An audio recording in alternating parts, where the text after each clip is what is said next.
नमस्कार दोस्तों, मेरा नाम है अंकुश और आप देख रहे हैं रेलवे पॉइंट्समैन अंकुश। दोस्तों, स्वागत है आपका हमारे यूट्यूब चैनल में। दोस्तों, हर किसी के लिए एक सरकारी नौकरी सपना होता है, लेकिन इसके लिए कितनी मेहनत, संघर्ष और सही प्लानिंग की जरूरत होती है, यह बहुत कम लोग जानते हैं। आइए आज मैं आपको अपनी कहानी बताने वाला हूं कि कैसे मैंने मात्र 18 साल की उम्र में रेलवे का फॉर्म अप्लाई किया था और कैसे मैंने 21 साल से कम उम्र में ही नौकरी हासिल कर ली। साथ ही मैं आपको ये बताने वाला हूं कि मेरे ऊपर कितनी जिम्मेदारी थी और मैंने जिम्मेदारी के साथ साथ किस तरीके से पढ़ाई करी थी। दोस्तों, मैं आपको बता दूं कि मैं पढ़ाई के साथ साथ एक किराना जनरल स्टोर की दुकान चलाता था। तो ये वीडियो उनके लिए बहुत इंपॉर्टेंट होने वाली है जो लोग कहते हैं कि मैं प्राइवेट जॉब करता हूं या फिर मेरे ऊपर घर की जिम्मेदारियां हैं, मुझे बहुत ज़्यादा काम करना पड़ता है, तो मैं पढ़ाई को काम के साथ साथ कैसे मैनेज करूँ। तो यह एक उनके लिए बहुत मोटिवेशन वीडियो होने वाली है। साथ ही मैं आपको ये बताने वाला हूँ कि मैंने कौन सा सब्जेक्ट किस तरीके से पढ़ा और कौन से टीचर से पढ़ा, कैसे मैंने सभी सब्जेक्ट को एक साथ मैनेज किया और कब मैंने मॉक टेस्ट दिए, कितने मैंने मॉक टेस्ट दिए, कितने महीने मैंने पढ़ाई करी और किस तरीके से मेरी सारी की सारी तैयारी चली थी। साथ ही मैं ये बताऊंगा कि मैं 10th और 12th में कैसे एक एवरेज से भी मतलब एक वीक स्टूडेंट रहा हूँ। मैं आपको बताऊंगा कि मैंने कब दिन में कितनी पढ़ाई करी, रात में कितनी पढ़ाई करी और मैं किस तरीके से पढ़ाई करता था और कौन सी चीज़ कब पढ़ता था, किस टीचर से मैंने कौन सा सब्जेक्ट पढ़ा। अगर आप भी ये सारे के सारे स्टेप्स फॉलो करेंगे तो 100% आप भी एक नौकरी हासिल कर सकते हैं। नौकरी पाना बहुत ही आसान होता है, बस कंसिस्टेंसी के साथ आपको पढ़ाई करनी है। ये सब चीज़ें मैं आपको बताने वाला हूँ। दोस्तों, सारी की सारी चीज़ें समझने के लिए आपको वीडियो को एंड तक देखना होगा। अगर वीडियो को स्किप करेंगे तो कुछ चीज़ें आप मिस कर जाएंगे, तो बिल्कुल एंड तक बने रहिएगा और सारे के सारे स्टेप्स आप अच्छे से समझ लीजिएगा। और उससे पहले मैं दोस्तों आपको बता दूं कि जो अपनी वीडियो पे बहुत ज़्यादा कमेंट आने लगे हैं, पहले जितने कमेंट आते थे मैं सारे के सारे कमेंट का अब तक रिप्लाई देते आ रहा हूं, लेकिन अभी बहुत ज़्यादा कमेंट आने लग गए हैं, तो मैं जिसका भी कमेंट का रिप्लाई देता हूं सिर्फ वो डाउट उसी का क्लियर होता है। तो मैं सोच रहा हूँ कि हफ्ते में एक बार 1 घंटे के लिए लाइव आने लग जाऊँ, जिससे जिसके जो भी डाउट होंगे लाइव पूछेंगे। साथ ही साथ जो डाउट पूछेगा उसका तो क्लियर हो ही जाएगा, लेकिन तो जितने लोग भी लाइव देख रहे होंगे उनका भी डाउट क्लियर हो जाएगा। तो अगर आप चाहते हैं कि मैं लाइव आऊँ, हफ्ते में सिर्फ एक ही दिन लाइव आऊँगा, तो आप कमेंट में मुझे बता सकते हैं। साथ ही अगर आपने अपने YouTube चैनल को सब्सक्राइब नहीं किया तो सब्सक्राइब जरूर कर लीजिएगा।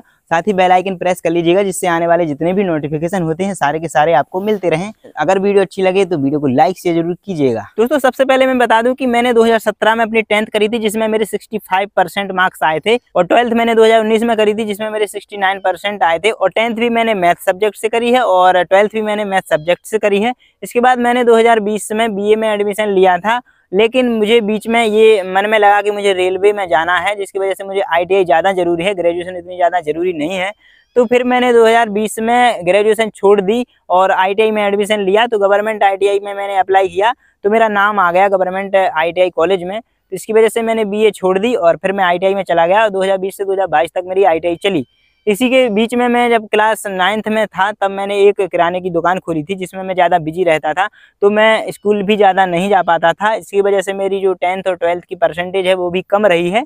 और जब मैंने फॉर्म अप्लाई किया 2019 में, तब मेरी एज 18 साल भी नहीं थी, मतलब 18 साल में कुछ महीने कम थी, तब मैंने फॉर्म अप्लाई किया था। और जब मेरी ज्वाइनिंग हुई 2023 में, तब मैं 21 साल का भी नहीं हुआ था। तो जब मैंने 2019 में फॉर्म अप्लाई किया था, तब मैं बिल्कुल भी स्टडी नहीं करता था और मेरा मन भी नहीं करता था स्टडी करने का। पर अगर तब एग्जाम हो जाता तब मेरा एग्जाम बिल्कुल भी नहीं निकलता। 2019 के बाद 2020 निकला, 2021 निकला और 2022 तक कोविड की वजह से इस एग्जाम की कोई भी खबर नहीं थी कि एग्जाम कब होना है। और 2022 फरवरी में जब इसका नोटिफिकेशन आया कि हाँ अब ग्रुप डी का एग्जाम होगा, और कोरोना भी खत्म हो गया था, जब फरवरी में इसका एग्जाम डेट का नोटिफिकेशन आया, तब मेरे मन में, मेरे दुकान से भी मन हटने लगा था। दुकान में बैठने से मुझे गुस्सा सी आने लगी थी और मेरा मन हट गया था। तो मैं सोचता था कि मुझे इस दुकान से निकलना है, और इसका निकलने का एक ही तरीका है कि मैं कोई सरकारी नौकरी ले लूं या फिर कहीं पे कोई और काम मिल जाए, तब मैं इसको छोड़ सकता हूं, नहीं तो इससे बाहर निकलना बहुत ही मुश्किल है।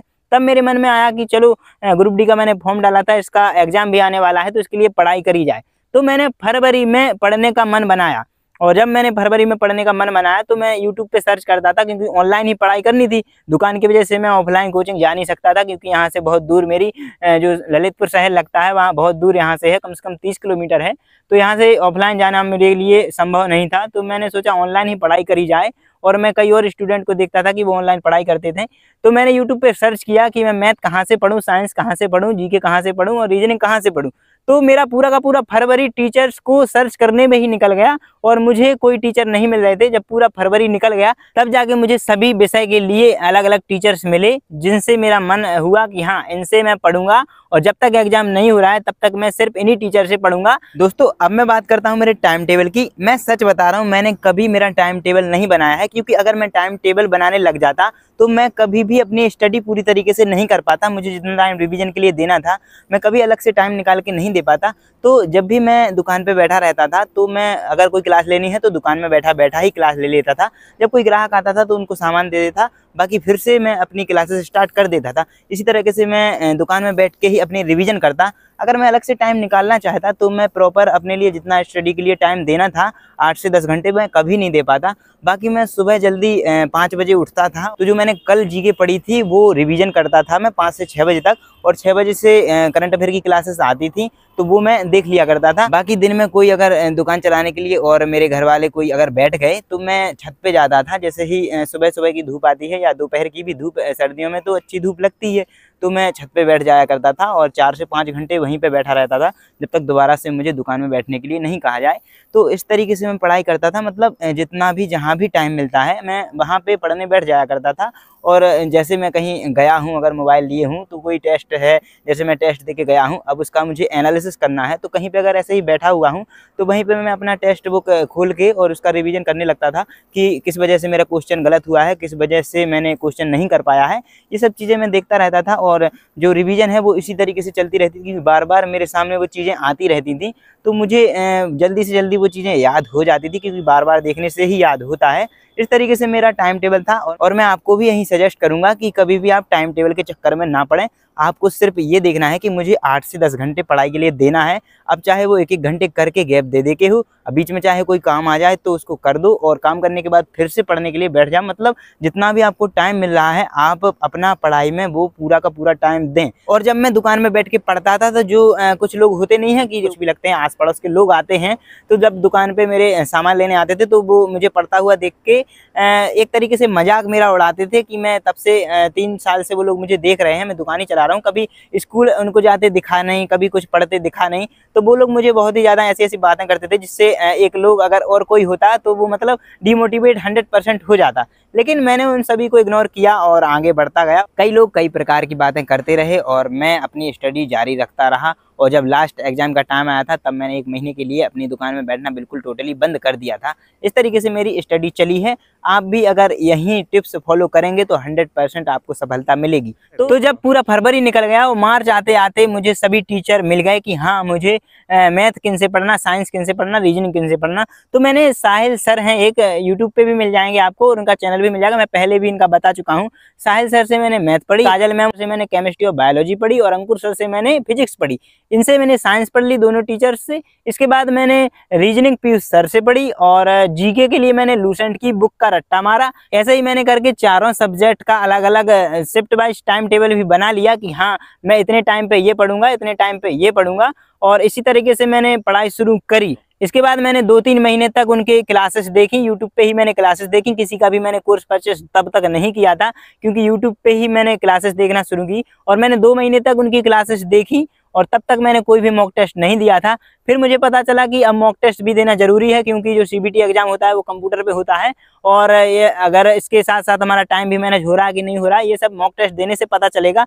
तो मैंने फिर मॉक टेस्ट देना स्टार्ट किया। एक टेस्ट बुक ऐप आता है, टेस्ट बुक ऐप मैंने डाउनलोड किया और उसका मैंने पास लिया और उस पास को मैंने परचेस करके टेस्ट देना स्टार्ट किया। जितने भी प्रीवियस ईयर के क्वेश्चन रहते हैं उसमें वो सारे आ गए थे और मैंने जब पहला टेस्ट दिया तो मेरे मात्र 41 मार्क्स आए थे उसमें।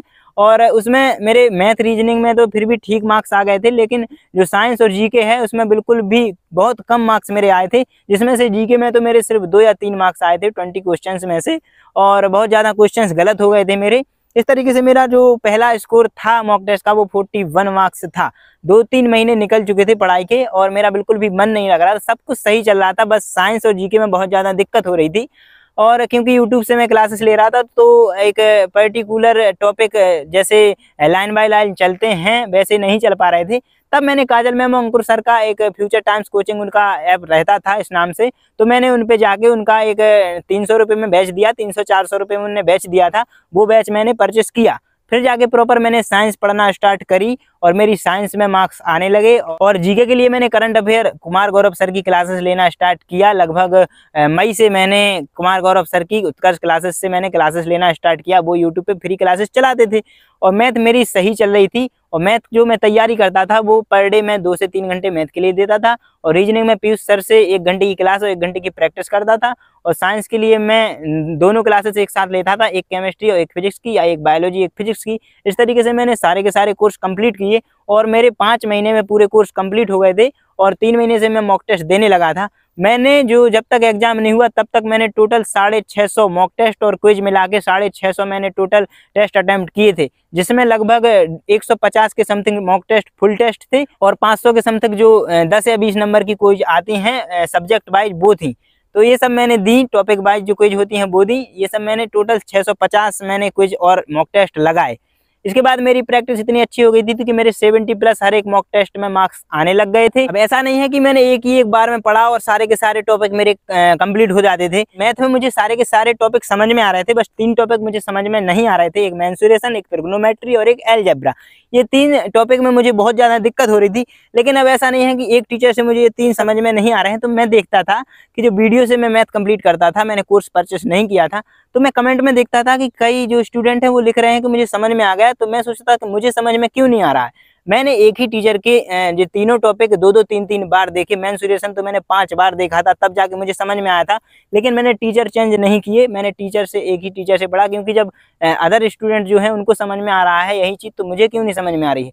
मेरे साथ होता था कि मैंने आज क्लासेस ली, अगर कल उसी टॉपिक के मैंने क्वेश्चन सॉल्व करने की कोशिश करी तो कल तक मैं वो क्वेश्चन भूल ही जाता था। ऐसा मेरे साथ होता था। ऐसे ही मेरा रीजनिंग में 2-3 वाला चैप्टर है और जो सिटिंग अरेंजमेंट वाला चैप्टर है वो सब मेरा बहुत ही कमज़ोर था और मैंने बहुत ज़्यादा पढ़ने की कोशिश करी, लेकिन मेरा एक ही बार में नहीं होता था। मैंने 4-4 5-5 बार इन्हीं चीज़ों की क्लासेस ली, एक ही टीचर से क्लासेस ली, तब जाके मेरी ये पूरी हुई। ऐसे ही साइंस में मेरा जो लेंस और लाइट का चैप्टर है वो मेरा कंप्लीट नहीं होता था फिजिक्स का, और बायोलॉजी मुझे बहुत ही कम समझ में आती थी और ये भी मैंने 2-2 3-3 बार देखी तब जाके समझ में आई। और जीके तो मुझे एग्जाम होते होते तक मुझे सही से बिल्कुल भी याद नहीं होती थी, क्योंकि याद करने की जो क्षमता है वो मेरी बहुत ही कम है। तो जीके मेरे मुझे पता था कि मेरे एग्जाम में बहुत कम मार्क्स आएंगे। इस तरीके से मैंने चारों सब्जेक्ट अपने कंप्लीट किए और तब जाके जो एग्ज़ाम डेट आई वो अगस्त सितंबर में मेरे एग्ज़ाम स्टार्ट हुए। तो मेरा जो एग्ज़ाम था वो 5 सितंबर 2022 को था। तो जब मेरा एग्ज़ाम था उससे पहले मेरी बहुत सारी शिफ्टों में एग्ज़ाम हो चुके थे, तो मैंने उन एग्ज़ाम्स की भी एनालिसिस करी कि किस टाइप के क्वेश्चन आ रहे हैं, क्या आ रहे हैं। और लगभग 15 दिन बाद मेरा एग्ज़ाम हुआ। जब 15 दिनों तक मतलब 45 शिफ्टों में एग्ज़ाम हो चुके थे, तो मैंने उन क्वेश्चंस की भी एनालिसिस करी। दोस्तों मैंने टेक्स्ट बुक पर इतने सारे टेस्ट दिए, लेकिन उनमें से जो मेरा मिनिमम स्कोर जो सबसे पहले आया था 41, और उसके बाद जो मेरा हाईएस्ट स्कोर है एक बार 84 आया था टेक्स्ट बुक पर। जब मैंने लास्ट मॉक टेस्ट दिया था तब मेरे उसमें 73 मार्क्स आए थे। तो 5 सितंबर 2022 को फर्स्ट शिफ्ट में मेरा एग्जाम हुआ था और जब मैं 7:30 बजे मेरी एंट्री थी, 9:30 बजे से एग्जाम शुरू होना था, तो मैं वहाँ पे पहुँच गया। भोपाल मेरा सेंटर गया था। जब मैंने वहाँ पे रियल क्वेश्चन देखे तो मैंने देखा कि रीजनिंग और मैथ के कुछ इतने टफ क्वेश्चन देखे मैंने कि जब मैं टेक्स्ट बुक पे टेस्ट अटेम्प्ट करता था तो मेरा जो टाइम है वो 15 से 20 मिनट बचा रह जाता था। जो 90 मिनट का ग्रुप डी का एग्जाम होता है उसमें से 15 से 20 मिनट मेरा हमेशा ही बच जाता था। 70 मिनट से कम में मेरा हर बार मॉक टेस्ट सॉल्व हो जाया करता था। लेकिन वहाँ पे मैंने देखा कि मैं ये सोचने लगा, बीच में देखते देखते सॉल्व कर रहा था तो कुछ क्वेश्चन तो मुझसे बन ही नहीं रहे थे और इतना ज़्यादा टाइम टेकन क्वेश्चन आ रहे थे कि मुझे बीच में ही ऐसा लगने लगा कि कम से कम 10 क्वेश्चन तो मेरे छूट ही जाएंगे। लेकिन मैंने जैसे तैसे करा के 100 क्वेश्चन तक अपने क्वेश्चन छुए। लेकिन जितने भी मैं क्वेश्चन करता जा रहा था तो उनको 2 बार में 3 बार में सॉल्व हो रहे हैं अगर, तो मैं सॉल्व करके ही मानता था। ऐसा मैं जिद पकड़ ली थी, जो कि मेरी सबसे बड़ी गलती थी। और मैं जिद पकड़ के मैंने सारे के सारे क्वेश्चन अटेम्प्ट किए और जब मैंने लास्ट में देखा तो मेरे टोटल 84 क्वेश्चंस अटेम्प्ट हो चुके थे, जिसमें रीजनिंग के लगभग 30 में से 26 क्वेश्चन मैंने अटेम्प्ट किए थे और मैथ के मैंने टोटल 19 क्वेश्चन अटेम्प्ट किए थे 25 में से। बाकी साइंस और जीके में मैंने अटेम्प्ट किए और कुछ तुक्के भी मैंने मार दिए थे, क्योंकि जैसे ऑप्शन कट जाते हैं ना कि 2 ऑप्शन तो हो ही नहीं सकते हैं। तो इस तरीके से मैंने टोटल 84 अटेम्प्ट किए। तो जब मैं एग्जाम हॉल से बाहर आया तो मुझे पता था कि मैंने 84 क्वेश्चन अटेम्प्ट किए हैं, लेकिन मैं यही सोच रहा था कि मेरे सिर्फ 65 यानी कि 65 क्वेश्चन ही सही निकलने वाले हैं और इस तरह से जो मेरे मार्क्स हैं वो बहुत कम आने वाले हैं और मैं इस रेस से बिल्कुल टोटली बाहर हूँ, मेरा सिलेक्शन हो ही नहीं सकता है। और मैं बाहर आते आते मेरा इतना मूड खराब था कि जिस दोस्त को मैं साथ लेके गया था एग्जाम देने के लिए, मैंने उसको खाना भी ढंग से नहीं खाने दिया और मैं सीधा ट्रेन पकड़ के घर के लिए निकल गया। मैं ट्रेन में बैठा बैठा क्वेश्चन जैसे दिमाग में आते हैं ना कि ये क्वेश्चन आया था, तो मैं मोबाइल में सर्च कर करके जीके के कुछ क्वेश्चन मिला रहा था जो मैंने एक तरीके से तुक्का ही लगाए मान सकते हैं, ऑप्शन कट कर करके। तो इतने इजी क्वेश्चन मेरे गलत हो गए जो मैं जब मिलाता था। तो मैंने ट्रेन में बैठे बैठे टोटल 7 क्वेश्चन यानी कि 7 क्वेश्चन मिलाए, जिसमें से मेरे 6 क्वेश्चन ही गलत निकल गए। अब मैंने सोचा कि जब मैं 7 ही क्वेश्चन मिला रहा हूँ, 6 ही क्वेश्चन गलत हो गए हैं, तब मेरा क्या ही सिलेक्शन होगा। अगर मेरे 20 से ज़्यादा गलत हो जाते हैं, अगर मान लो 64 भी मेरे सही निकलते हैं, तो इस तरीके से मेरा क्या सिलेक्शन होगा, क्योंकि मेरे टोटल मार्क्स ही 59 बन रहे हैं। तो मैं हमेशा मान रहा था कि 65 अगर मेरे मार्क्स भी आ जाएंगे तो कोई ना कोई पोस्ट ग्रुप डी की मिल ही जाएगी, लेकिन इस तरीके से मुझे जो 60 ही मार्क्स मेरे नहीं बन रहे थे, तो मैं बहुत ही ज़्यादा डिमोटिवेट हो गया था उस टाइम पे और मुझे लग रहा था कि मेरा सिलेक्शन अब नहीं हो सकता है।